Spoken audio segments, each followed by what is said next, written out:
in last class we have discussed about different parts of the stress strain curve. So today we are discussing about the determination of the Young's modulus. So here in this case we are having the two wires. So first one is a reference wire, another one is the experimental wire. So in both the wires we are stretched by using some loads. Okay. So why we are using the loads here? We are using the loads because under the experimental condition the both wires should be stretched. So and under a temperature, room temperature and all, there may be an extension in the length of the wire. So how much extension occurs for this wire A, the same amount of extension occurs for the wire B. So that this becomes a control wire for us. Control in the sense reference. Okay. How much extension will take place for this one due to the temperature? So that can be nullified by considering the reference wire. Okay. So therefore both the wires are loaded with one initial weight. So then this reference wire is associated with one scale that is called main scale. So and one more scale, that is vernier scale, that is associated with the experimental wire. Here as we increase the load on this experimental wire, the length of the wire goes on decreases or increases? Increases. Okay. So here then by the formula of Young's modulus, what is Young's modulus? Young's modulus is equal to stress by strain. Stress is equal to force by area divided by strain. Strain is equal to change in the length to the original length. So here what we are doing?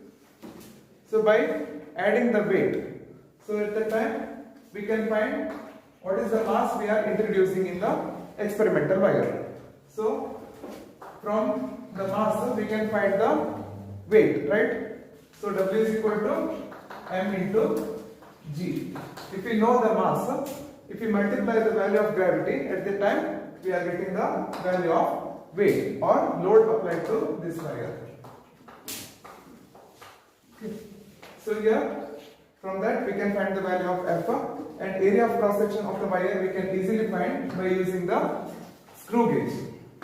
If we find the diameter, we can find radius by dividing it by 2. So then we can find easily the value of area as A is equal to pi into R square or pi into D by 2 the whole square.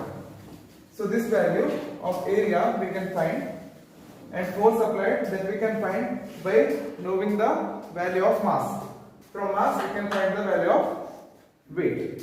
So then the change in the length that we can find by noting how much increment in the length takes place with the help of vernier scale. So initially when you are not applying the load or same load on the both side, so there will be one position for this vernier scale. As you go on increasing the weight, at that time there will be an increment in the length for this wire. So at that time this vernier scale will move downwards. So this change in the position will give increment in the length. So therefore delta L also we can find original length of the wire that we can easily find by using some meter scale. So L is also known. So therefore the Young's modulus of the wire we can easily find by using this relation F by A into L divided by delta L. So here F is equal to what? M into G. So that is depend upon the mass, how much we are applied on the experimental wire. So divided by A. If you know the radius of this wire or diameter of this wire, you can easily find the radius. So then you can find the area as pi into R square. So change in the length and original length of the wire you can easily find. So at that time you will get the value of Young's modulus. Okay. So this is the method from which we can find the value of Young's modulus for any material. So if it is made up of steel, then we can find the value of the Young's modulus for steel wire. So if it is made up of copper, then we can find the Young's modulus of the copper wire. So but what is the thing? Here both the wires should be of same dimension. So how much length it should have, the same length it should have, and how much dimension, like diameters it is having, the same dimension it should have. So then only we can compare the extension in the length for this wire in comparison with this wire. So next we can continue about some different kind of the modulus. So as we are having the different kind of the stresses and strains depending upon in which dimension we are applying the forces. So in last class we have discussed about the Young's modulus. So today we can discuss shear modulus. Here shear modulus can be obtained by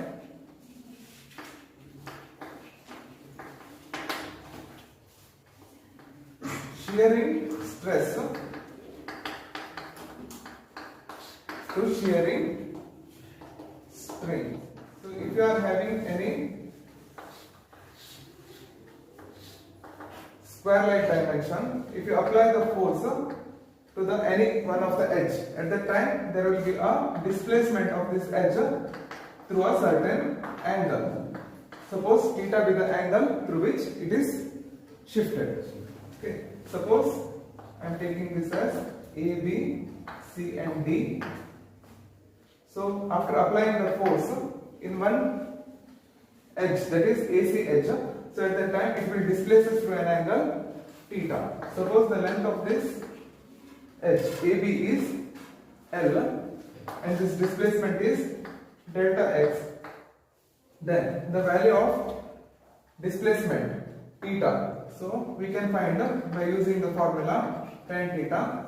So here this is the new tracing edges, that is A is changed to A dash and C is changed to C dash. So at that time we can find this displacement value by using the value of tan theta. Tan theta is equal to what?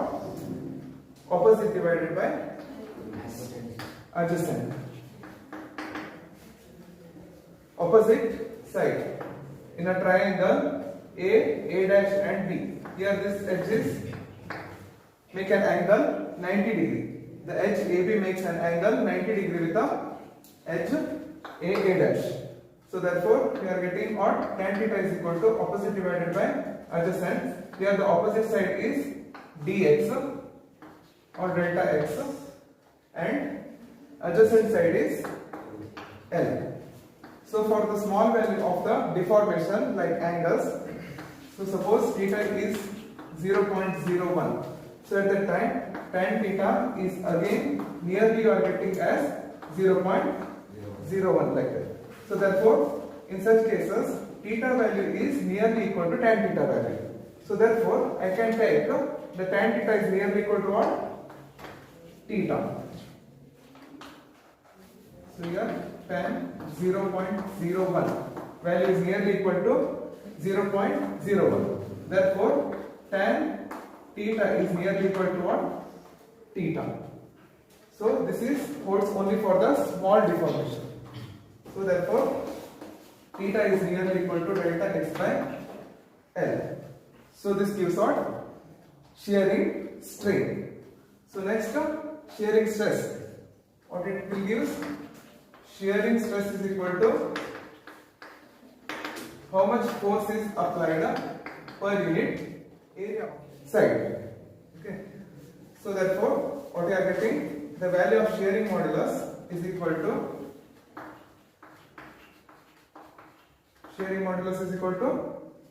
force per unit area divided by, so here shearing strain is theta, or the value of theta is what? F by A divided by delta x by L. Okay, so shearing modulus is represented by the symbol G. So therefore G is equal to F divided by A theta, or G into theta is equal to force by area. This is nothing but what? Shearing stress. So if you know the value of sharing modulus G and the value of deformation, how much angle through which it is deformed. So at the time you can easily find the value of shearing stress by using the relation G theta is equal to shearing stress. So next, here in usual material the Young's modulus is observed to be 3 times the value of G, that is shearing modulus. But it is not for all the materials, it is for the certain material cases. So next we can go to one more modulus, that is bulk modulus. So shearing modulus is having the 3 dimension. At the time the volume of this box is ABCD. So next if you apply the deforming forces, at the time it is shifted by what? A dash C dash DB, which is having the same volume as that of previous case, but it is only deformed through a certain angle. So but if you are change the volume by applying the pressure, at that time you are getting the modulus is known as bulk modulus. So here in bulk modulus the volume will changes, but in case of shear modulus the volume remains same, okay, even after application of the force.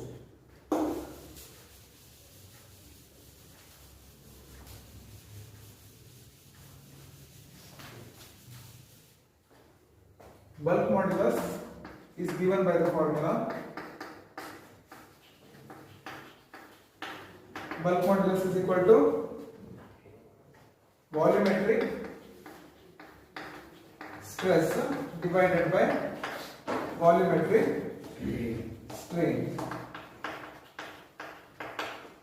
Volumetric stress to volumetric strain. So volumetric stress. So here this is usually applicable for any volume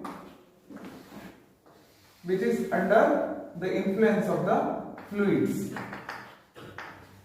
So suppose any volume, if you are keeping under the fluid may be a water or it may be a gas. So water is example for liquid, right? So liquid also flows, gas also flows. So therefore liquid and gas are the fluids. So if you are applying the fluid force, so at that time there will be a decrement in the volume because the fluid will exert the pressure for this volume in all the directions. So at that time there will be a decrement in volume, write it as B dash.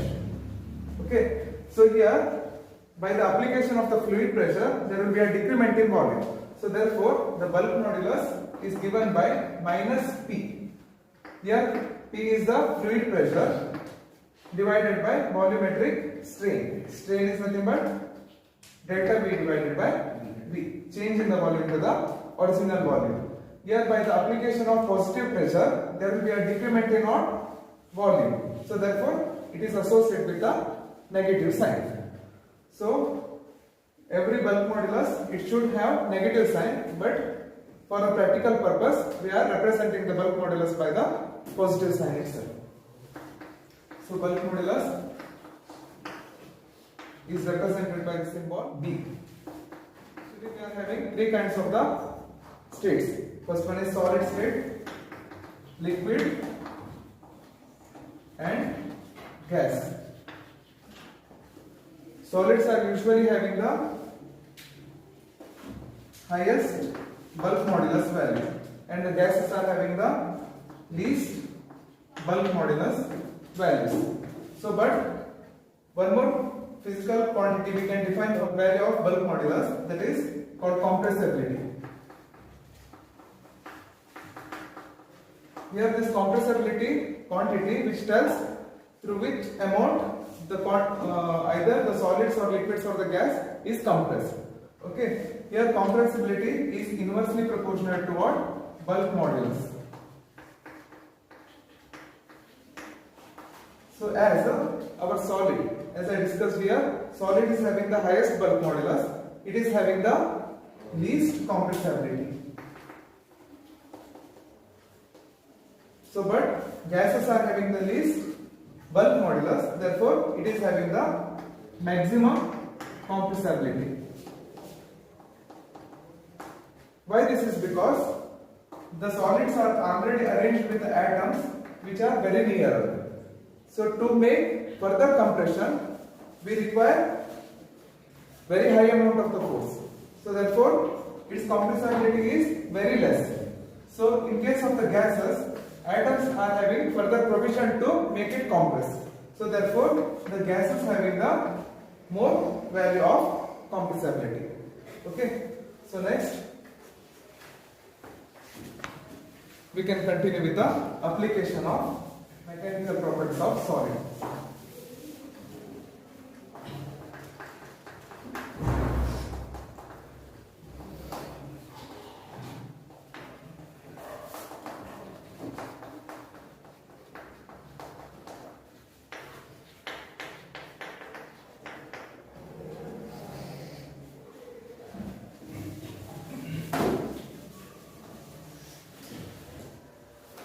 Usually, we are using some materials in a usual practice, such as the cranes and all we are using to lift some high loads. So that is of the order of 10 tons. Okay. So therefore, when we are using certain material to lift the weight, at the time that should have the capacity to bear that weight. Okay. So 10 tons. 1 ton is nothing but what? 1000 kg. So here how much weight it is bearing? 10 tons. 10 into 1000 kg. So means 10 to the power 4 kg. Okay. So usually we are using, we know the steel is having the highest Young's modulus. So therefore we are using the steel rods for lifting the weight. Okay. So if you are using the steel rods which is having the yield strength value is equal to 300 into 10 to the power 6 Newton per meter square. So what is yield strength? So as we already discussed in the stress strain curve,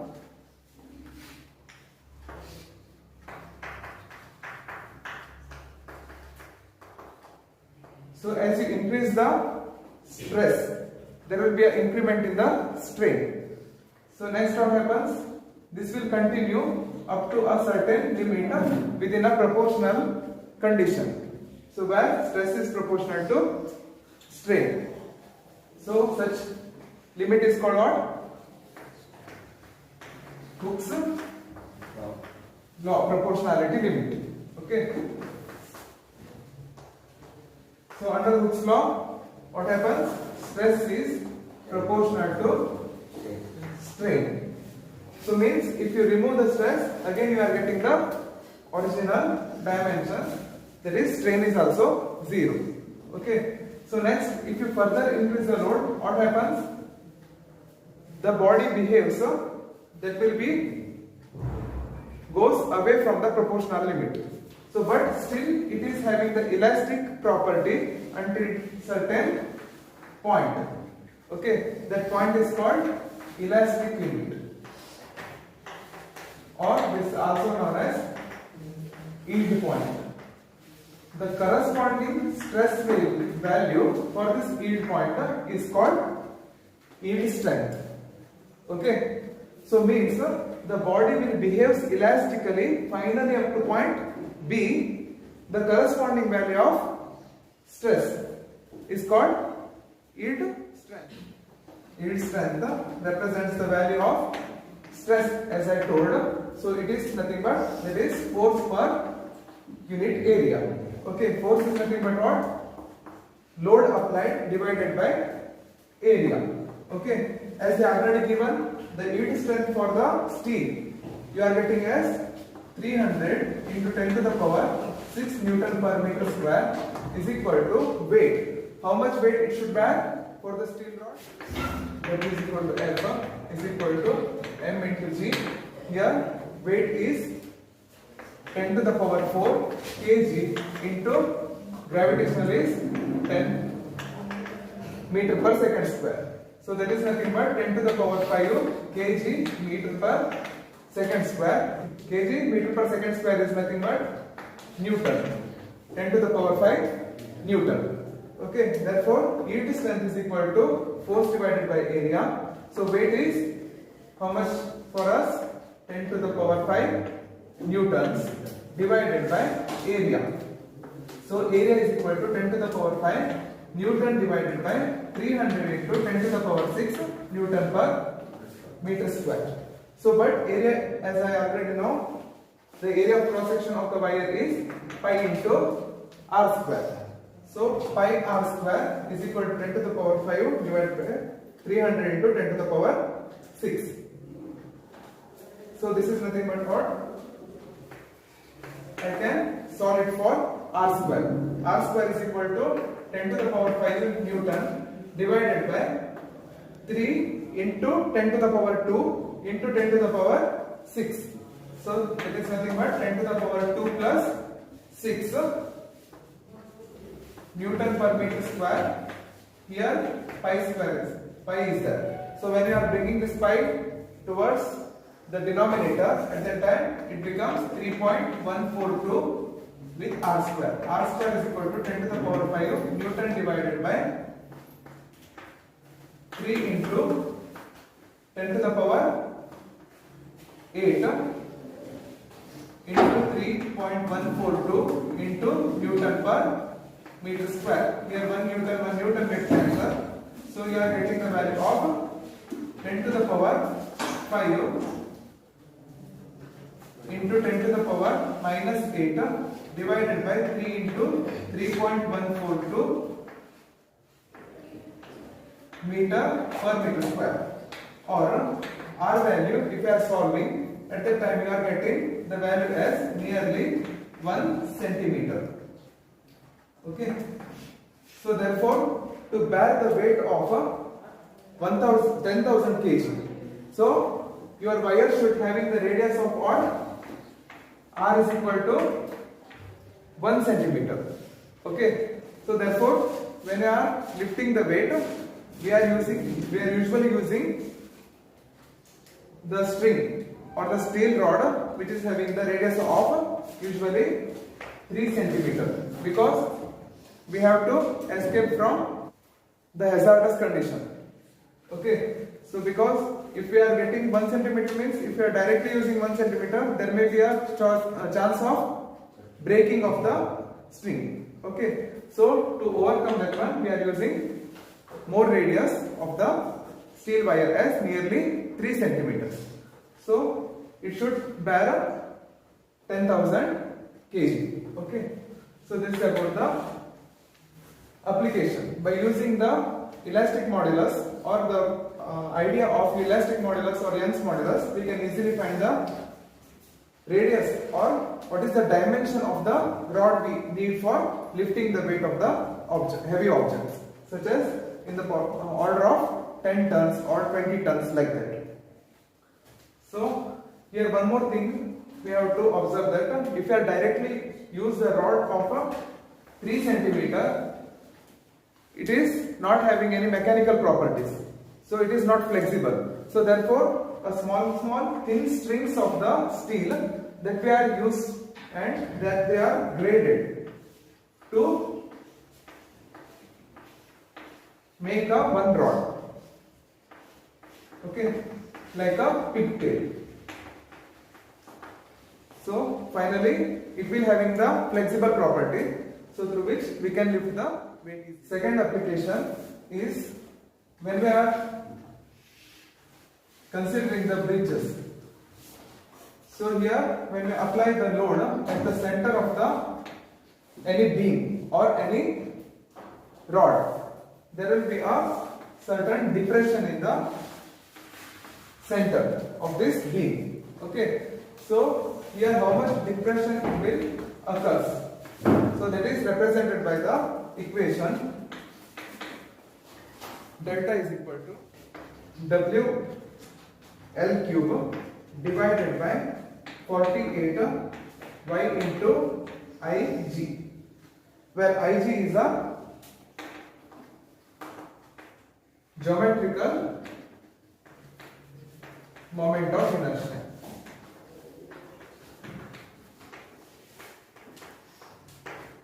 This value of Ig is different for the different structures. Suppose this rod is made up of circular structure. So at that time Ig value is pi into r square divided by 4. So here r represents what? The radius of this circular wire. So when you are considering the another case, such as if it is a rectangular beam, so at that time the Ig value will be given by the formula BD cube divided by 12. So here B is the breadth and D is the depth of the rectangular bar. So suppose this is the rectangular bar, its depth is given by D and B gives the breadth. So suppose if you are considering the rectangular bar, at that time the value of depression, how much it is bent down, so that we can find by using the formula delta is equal to WL. W is here load applied, L is nothing but what? It is the length of the rectangular beam. Okay, so here Y is the Young's modulus, that is constant for the wire. So here Ig value is what? BD cube divided by 12 for rectangular shape. So if I substitute the value of Ig for the rectangular shape, at that time I will get the value of depression is equal to WL cube divided by 48 into Young's modulus into Ig value is what? BD cube divided by 12. 12 moves up 48. So therefore we are getting the value of delta is equal to WL cube divided by delta is equal to WL cube divided by 4 YU BD cube. So this depression is proportional to B raised to minus 1, and this depression is again inversely proportional to B raised to minus 3. So means if you increase or decrease or if you do any changes for B, it will proportional to the order of 1. But if you are decrease or increase the value of D, it is proportional to the order of minus 3. Okay, so therefore D will cause us a very large amount change for this depression. Okay, so therefore usually here this is the depression for the uniform weight that we are applying at the center. So but if you are using this kind of the rods on the to construct the bridges, so in case of bridges what happens, there will be a continuous flow of the vehicles on the bridge. Okay, therefore the weight is not pertaining to a particular position, so it is uniformly goes over the bridge. Okay, so therefore to bear that weight, if we are construct this is the rectangular cross section of this beam, so it is having the depth D. Okay, so if you use that kind of the beams, at that time usually you are getting what? The bending like this. So means the beam will bend like this. Okay, in a concave shape. So this kind of the beams or this kind of the property of the beam is known as buckling. To avoid this buckling process, we have to use certain shape, so which is having the shape of I. So means here depth will be same, but the surface area, this will be B value. Okay, B value remains constant in both the cases. So but this will be narrowed at the center, and this height will be same as before. Okay, so this kind of the replacement we are doing to avoid the process of buckling. So therefore usually rails and all, rails of the trains and all, we are having the shape of what? I.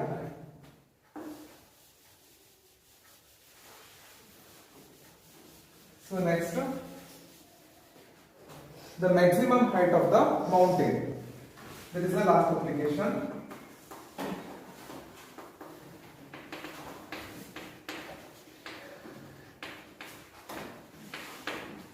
That we can easily find by using what?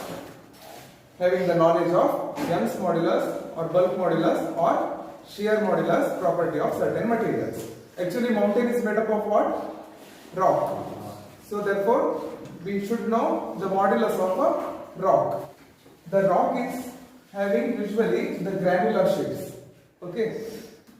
So if you see the materials of the rocks or the mud and all, it is having the circular shape. So if you are considering the thermocol beams,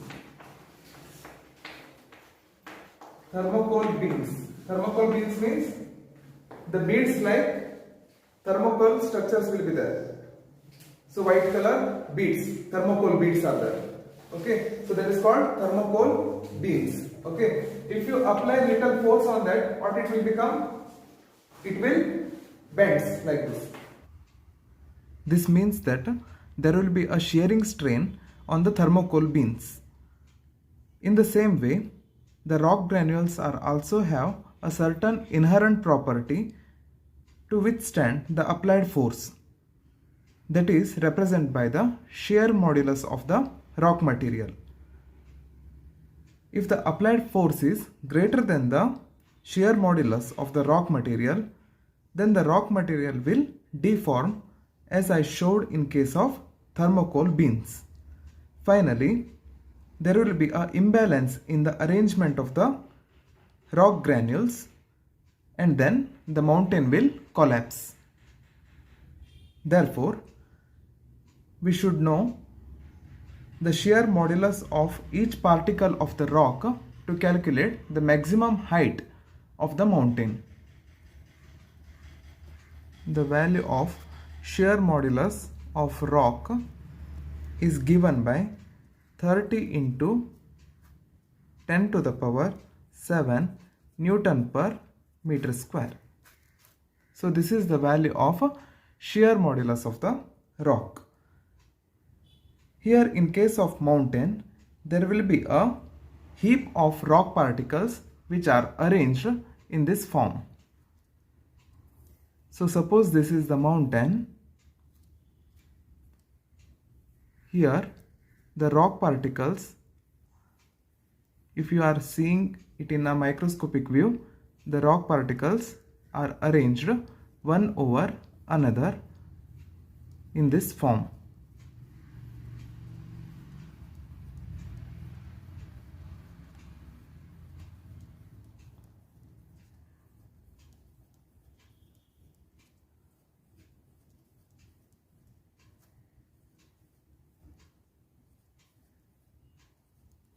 Suppose this topmost rock particle is arranged at the height h from the ground. Then this rock particle is exert some pressure on the lower layers. So here we can see this is the first layer, this is the second layer of rock particles, this is the third layer of the rock particles, and so on. So the above layer of rock particles will exert the pressure on below layer of rock particles. Suppose this rock particles here, it is at a height h, then it will exert the highest probability of pressure on the lowest rock particles, and that pressure or the uppermost rock particle exert on the lower layer of rock particles, that we can find easily by the formula pressure is equal to force per unit area. Here force is nothing but mass into gravity. Here mass into acceleration. Here acceleration is nothing but acceleration due to gravity, which is acting downwards on the uppermost rock particle. Therefore, the force exerted due to the topmost rock particle is given by m into g divided by A is the area on which this rock particle exerts the force. So this value, the force per unit area, will gives the value of pressure that is exerted by the topmost rock particle on the lower layer. So since this particle, topmost particle, is at the height h, then we know by the definition of density, density is represented by rho is equal to mass by volume. So volume is nothing but it is length into breadth into height, or length into breadth is nothing but it is area into height.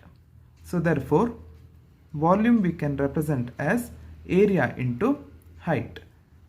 Here therefore the value of density becomes mass by volume, or from this we can find the value of mass as mass is equal to density into volume. Now substitute the value of volume as area into height. We can get mass is equal to density into area into height. Now substitute the value of mass in the equation of pressure. We will get the pressure exerted by the topmost particle is equal to density into area into height into acceleration due to gravity whole divided by the value of area. Here this area and area value get cancelled. Therefore the pressure exerted by the topmost particle of the rock is given by rho into g into h. So this pressure have to withstanded by the lower particle of the rock. At that time there will be a stability in the structure of mountain. So for example, suppose if your rock particle will not deform by the application of the pressure, then it will having the same shape. So suppose if you are exceeding the pressure, at that time there may be a deformation of this rock particle. So at that time there will be a change in the shape of the granules, and finally there will be an imbalance in the structure of the mountain, and finally it will collapse. So therefore the pressure exerted by the topmost particle must be equal to the shear modulus of the rock. So shear modulus of rock must be is equal to this pressure rho g h.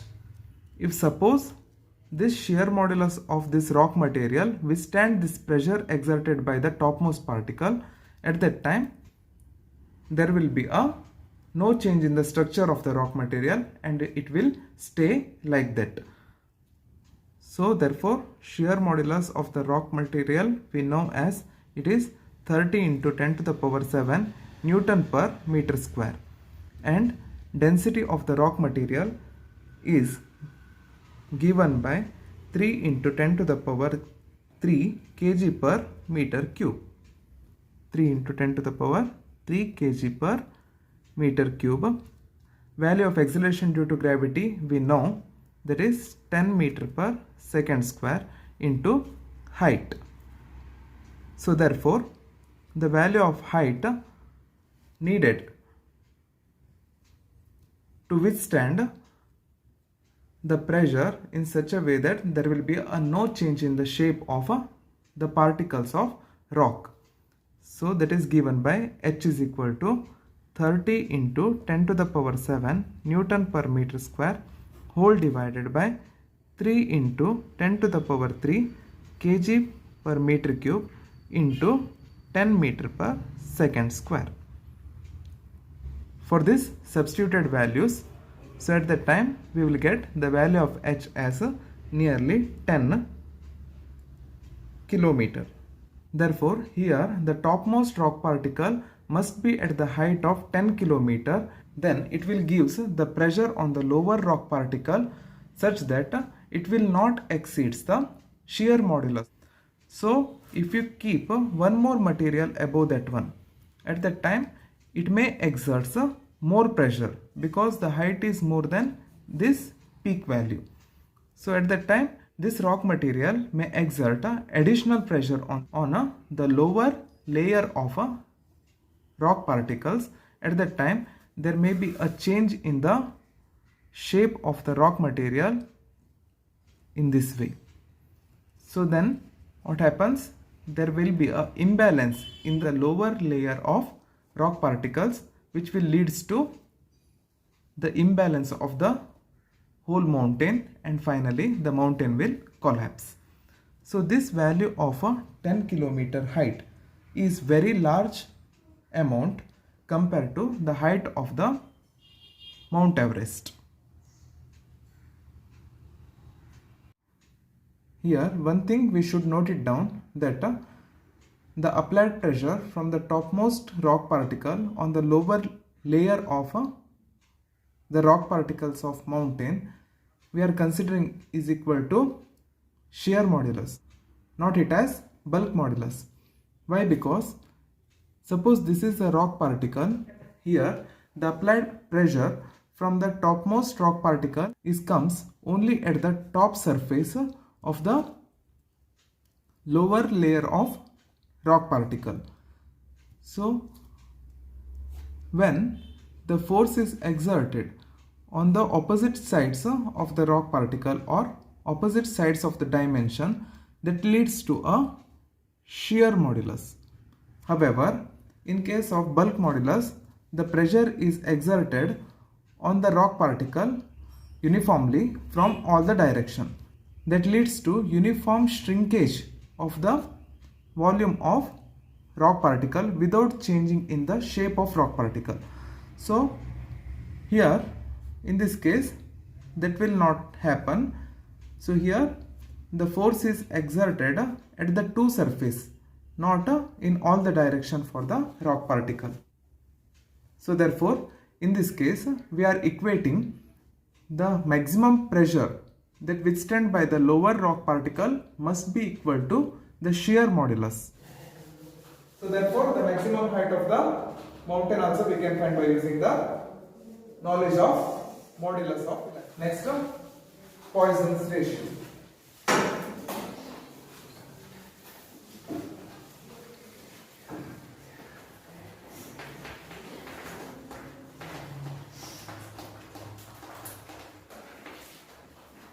So when we are considering the Young's modulus, usually we are considering what? By applying the weight, there will be a increment in the length. Okay. So how the increment in the length will occur with a weight or load. So but if you go for a certain higher load, at that time there will be a decrement in the radius also with the increment in the length of the wire. So this both the quantities, that a radius change with the length change, that we are considering in case of what? Poisson's ratio. Okay, Poisson's ratio is equal to what? Lateral strain divided by longitudinal strain. Here lateral strain is gives what? Change in the radius with respect to original radius.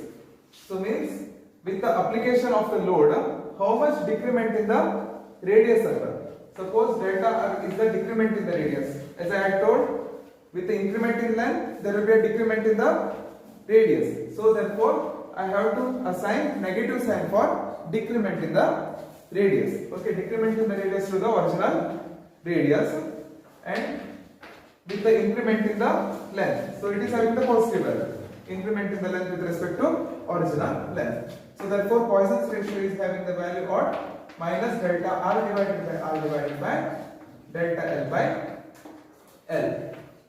So Poisson's ratio is represented by the symbol sigma.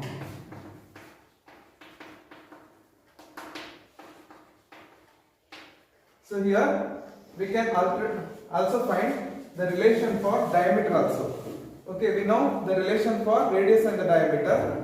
So r is equal to d by 2. So then equation this can be written as what? Minus delta d by 2 divided by d by 2 divided by delta L by L. So here 2 get cancelled. So therefore Poisson's ratio value you are getting as minus delta d divided by d whole divided by delta L by L. Okay. So this is called Poisson's ratio. This gives how much variation in the dimension of radius occurred with the change in the dimension of the length. Okay. So today we discussed about what?